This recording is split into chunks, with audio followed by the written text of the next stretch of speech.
Here he is, Robert Whittaker, kind enough to join us once again. Hello, Rob. How are you? Good, mate. Good, mate. Thanks for having me again. A pleasure. A pleasure as always. Good morning to you as well. Thank you for doing this. Um, I didn't have a chance to speak to you after the July fight, and so could I ask? It's only been 2 months. Do you feel like you're over July, or is that only coming the next time you fight? Um, like the result of the July fight, is that what Yeah, you're yeah, yeah. Just meaning? what transpired? Yeah. Yeah, I guess definitely, definitely. I don't think I'm over it because it pissed me off.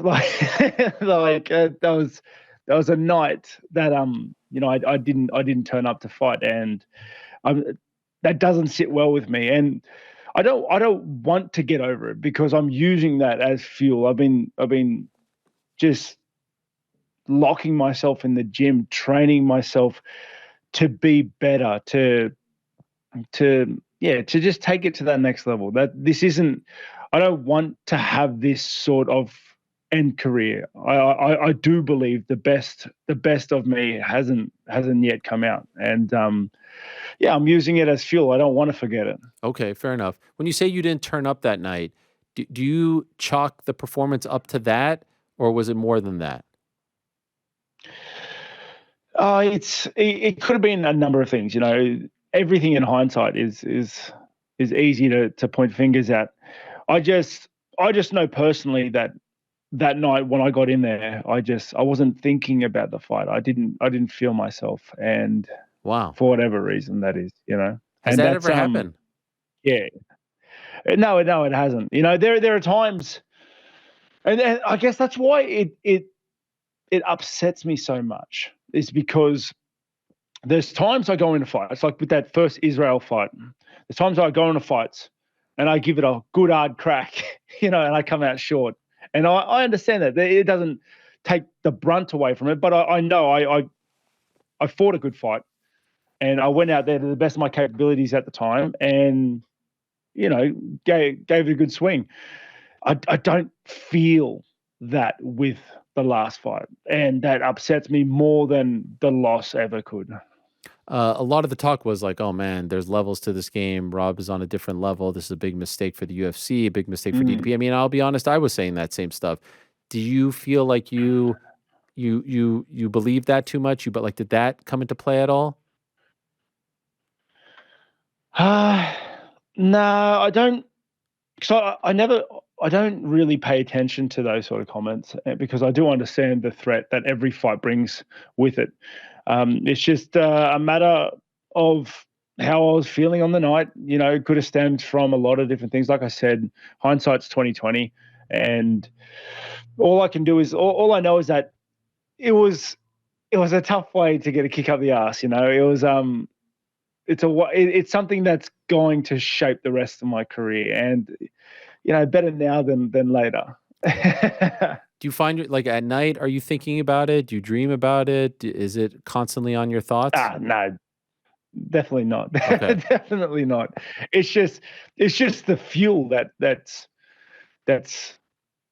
pushing me in the gym. Like I got back into the gym faster than I ever have, and I've just been training like a madman because, and it's not training because I feel like that's what I need to do. No, it's training because I want to.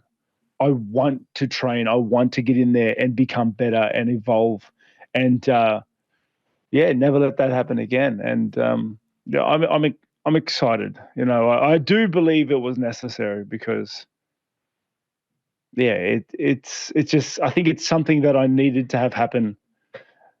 For me to take that next leg up, because every time I've lost, I have come back a much better fighter. How long did you take before you got back in the gym? Oh, it would have been a week. Oh Like wow. I just healing over the bumps and scrapes, and then just got straight back in there.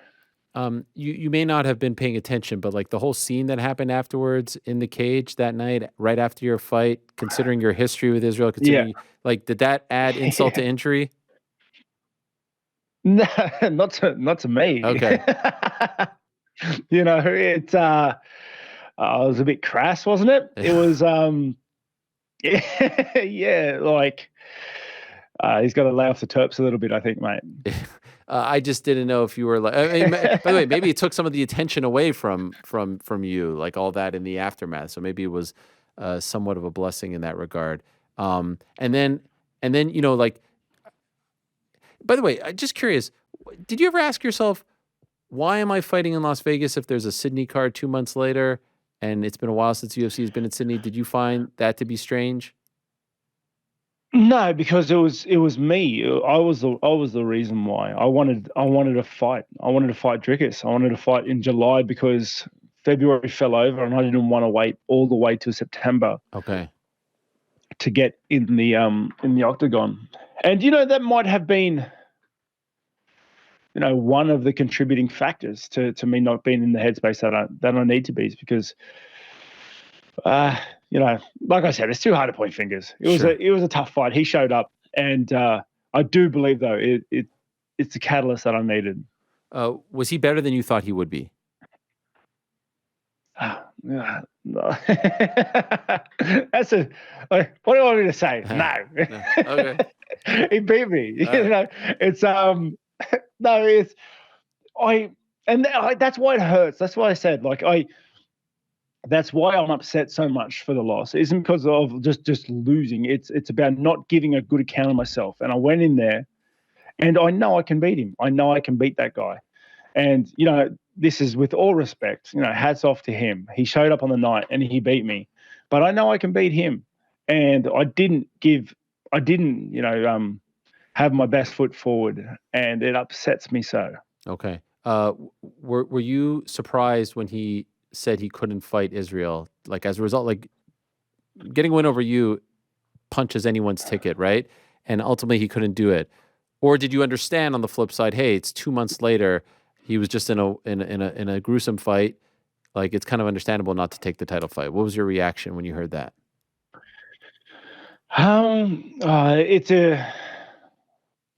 It's a tricky situation because obviously you need the time to rest and recuperate. And jumping into a title fight with someone like Izzy isn't something you can just throw yourself into, unless you're Sean. Yeah. Right. All right. But saying no to a title fight is a big no, dude. Like, you don't. Yeah, it's hard to say. It might be the smart. Is it the smart decision though? It's tricky. Normally, when you're given a chance, you go for it.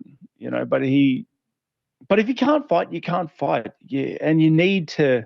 If the fight is important enough, you need to treat it with the amount of respect it deserves. Mm-hmm.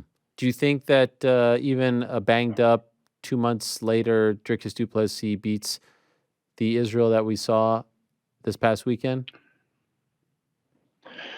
Maybe, because the weekend opened our eyes to, a scenario playing out that I do believe this, that could have always happened. It's just you needed someone with the skill set to be able to implement it. If we're moving on to the Sean fight on the weekend. Yeah. Sean just had an answer for Israel. He cut off the cage. He shut down Izzy's distance fighting by not letting him open up in center ring at all, and had his back to the fence the entire fight. It was honestly hats off to him and his coaching team, because it was amazing to watch. You got to agree. Yeah, 100%. Did you think he had a chance going in? You know what? I did. Wow. I did. Did you say this to anyone? Is this on the record anywhere? Perhaps. Okay. Did I think he could put? Because the thing is, the last fight that we saw in Sean, that style, the way he fought, that was the ticket to beating Israel. But obviously, with the skill discrepancy and the level difference of Israel and his last opponent, it's very hard to quantify how that would work against Izzy.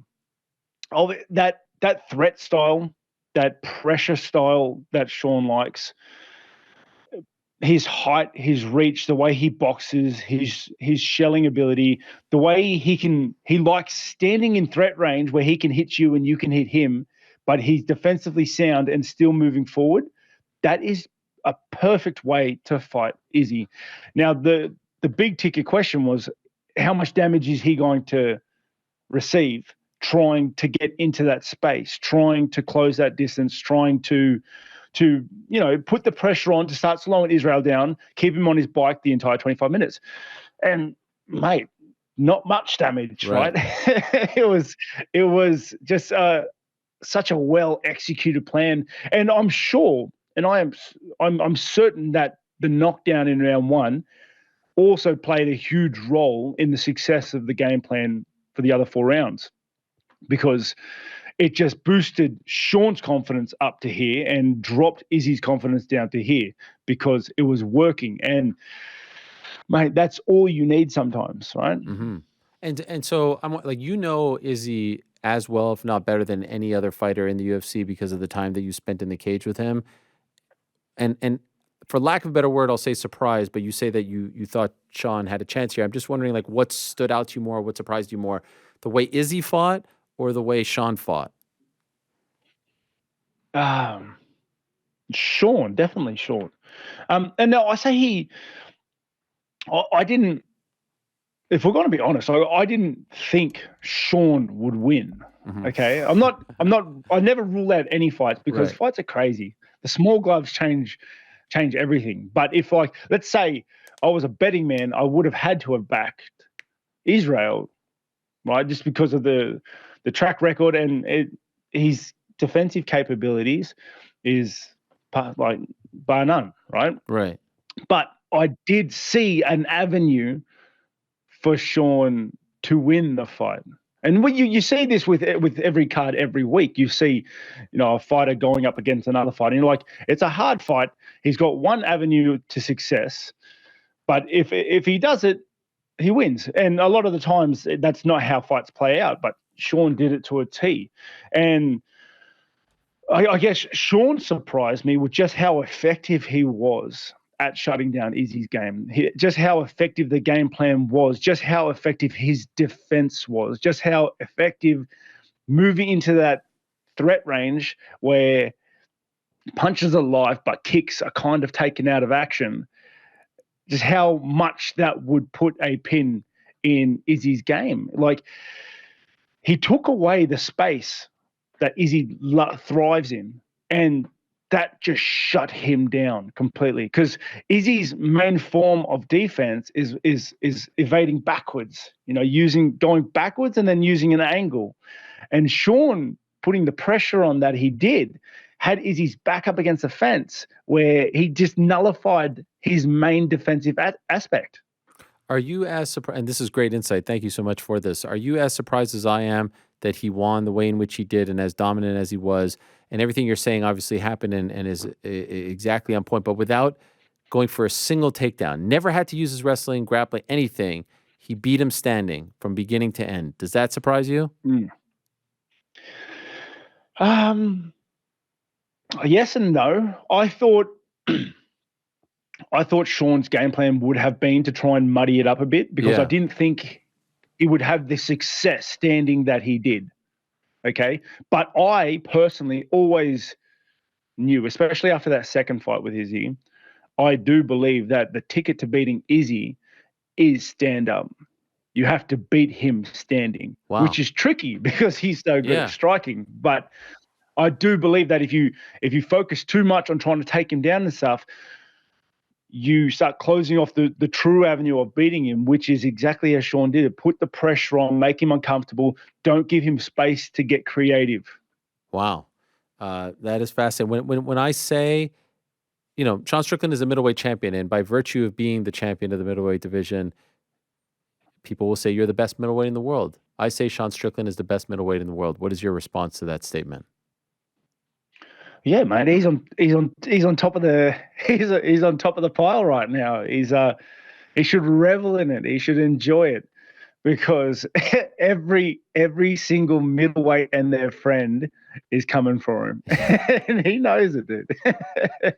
Who do you think he should fight in his first defense? If you're Dana White, who are you booking him against? Oh, it's tricky because it's tricky. You've seen the top five. It is such a weird place to be right now Right. because everyone, it's like he's beat him, then he beat him, then he beat him, and it's just a funny place to be in. I do believe because me personally, I wanted to fight Sean. Like I wanted to fight him, and I was making all these plans. So you thought Izzy beats Sean and you fight Sean? That was like the safer play on a timeliner, and then I fight Sean because I haven't fought him and he was in the top five. But then he went and became champion. Threw a spanner in the works. Sean, bloody hell. No, honestly, I think his opinion should have some weight to it. I think he had a huge upset win and he took the fight on relatively late notice as well. I think him being the champion, it should have a weight in who he wants to fight. So if you were Sean, who would you pick? Knowing the kind of fighter that he is, what's the best fight? What's the best choice? Oh, probably myself. Yeah. You know, I'm an easy pickings. I'm easy pickings, you know. Just get in my face and let's go. No, I don't know. I don't know what the answer is to that. Well, how do you think how do you think he would react, or what do you think of the idea of Izzy getting an immediate rematch? Is that quote unquote fair? Well, let's take fair out of the equation. Okay. Life isn't fair, right? Fair. But I think it's silly if Izzy gets an immediate rematch because this isn't his first loss as champion. You know, he didn't defend the belt again. He lost to Pereira, got the belt back, and then lost it again. And you have to ask, like, is the idea just to keep letting him have rematches when he loses? Like, relax. It's that's the fight game. It puts the UFC in a tricky position because Izzy's kind of one of their premier guys. You know, he's one of the poster boys. But I think he's got some work to do. As someone who lives in Australia, I'm just wondering, were you surprised at the reaction to Sean all week, and in particular when he won? You would have thought Sean was Australian. It was amazing. Like it was like kind of mind blowing to see that reaction. Izzy lives obviously in New Zealand. I know New Zealand. People try to sometimes like blend the two, but it's a lot closer to Australia than Las Vegas. Were you surprised by that reaction? No, I would have been surprised the other way. Really? Why is that? Yeah, it's just I don't know, and everybody knows I'm not friends with Izzy. Mm-hmm. I don't hate the guy, but I'm not friends with him by any means. We just rub each other the wrong way, and he seems to rub a lot of people the wrong way. And I've got to say, Sean was wearing, he was wearing the hat. he was wearing the hat. That's all it takes. That's something. Maybe that's all it takes. It was like the pop when they said when Bruce Buffer said and knew. I mean, it was like he was from there. It was really, to me, shocking. But I guess I understand where you're. I thought maybe your history with him played a part in that as well, right? Like those people are probably, if you're fighting Sean, it's different, perhaps. Right? Yeah, perhaps. And like everyone's done silly things, I guess Sean's been, I think, very offensive to a lot of people, right? Yeah. But not to us yet. Maybe we've been out of the crosshairs a little bit, so maybe that played a role. But another thing is like the fans and the guys that showed up on Sunday, they like seeing hard fights. They like seeing good fights. Sean went out there and gave his all and had one of the biggest upsets. One thing in the middleweight division. I was curious to get your take on this. People love that. If you had a take, the whole thing that happened with him and Dricus du Plessis brought out some ugliness about who's from Africa, who's not from Africa, and then a clip came out about him talking about you from your build-up. Were you aware of any of Yeah. this? And did you feel like there was any sort of, for I don't know, for lack of a better word, hypocrisy there because it was bothering him? Oh, And he said, okay. yeah, no, it was. I always thought that was funny.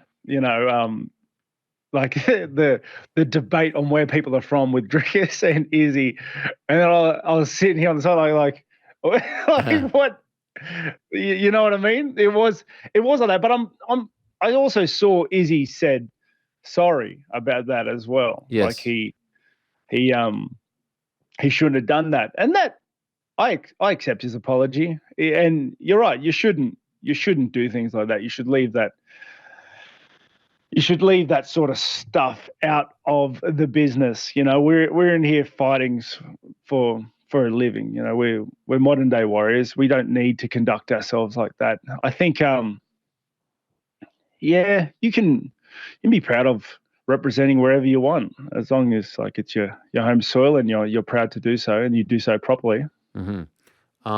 So for you, They're just trying to get under each other's skin, yeah, you I know. know. It was listen. I talked about it. I had feelings about it, and then we're reminded of the stuff that he said about you, and it's like, yeah, I can understand why people are saying, well, why was it okay to say that but not say this? Hmm. Generally, probably best to leave all of that alone, as you said. 100%, and that's the thing with like how you conduct yourself, because don't think for an instant, and this is to all the fighters on the weekend, don't think for an instant that you can say something today and then 10 years down the track it's not going to come up. It'll come up. It's Mm, always there, especially in today's day and age with recordings and everything else. And there's someone behind the computer screen that hates your guts, and he saved that clip or that short, and he's going to throw it in your face when you make something, when you're a big enough name for it to hurt. It's there. That's why you got to conduct yourself professionally. We're professionals. We're athletes. We get paid for this. Do so. Do so professionally. And are you referring as well to like all the talk, like some of that talk on the microphone, to homophobic slurs like that? This is a midday card, Oh, right? I mean, it's like this is happening midday in Australia. yeah. It's yeah. You shouldn't be. You should be swearing like that before midday. Yes, I mean Like, it's dude. Yeah. Relax. And there are. Yeah. I'm not one to tell anybody to act any way. You can do what you feel is best, right? But there are kids watching this. We're trying to inspire the next generation, and we want them to, God willing, we want them to be better than us. So you need to be better than yourself. Amen. Do you want to fight again this year? It's tricky. I want to fight anyone. I want to fight a top five opponent, because that's where I am. I Sure. want to fight a top five opponent. Um, and mate, I just want to flog whoever they put in front of me. That's where I am in the game right now. I'm training, I'm enjoying the training, and I'm itching at the bit to get in there and just put a beating on the next guy. And I'll wait until the UFC come to me with a ticket. Okay, so you're not saying like I need to fight by December. Give me X, Y, and Z. Nah, because you see that's kind of how the July fight happened, and I Okay. feel, rushing it like that, feeling the urgency to fight and to just fight because I can, kind of, I don't know. It didn't work like I had done my entire career, which is my objective is to get to the top of the tree, get to the top of the pile. So I need to work towards that goal. So now I'm just going to fight whoever the UFC put in front of me Okay. and just put on a good showing and get closer to that gold. Because, mate, I want that gold back. I want that strap back. Maybe the timeline or the date or month isn't there, but now that Sean is champion and maybe not available next, is there a new top choice for you to fight next? I'm not worried as Okay. long as he's in the top five. I feel like I've earned the right to fight top five guys. I yeah, I've put in a lot of good work in this division, and a top 5 guy shows that I'm right there and wanting. You know, I'm chasing that gold still.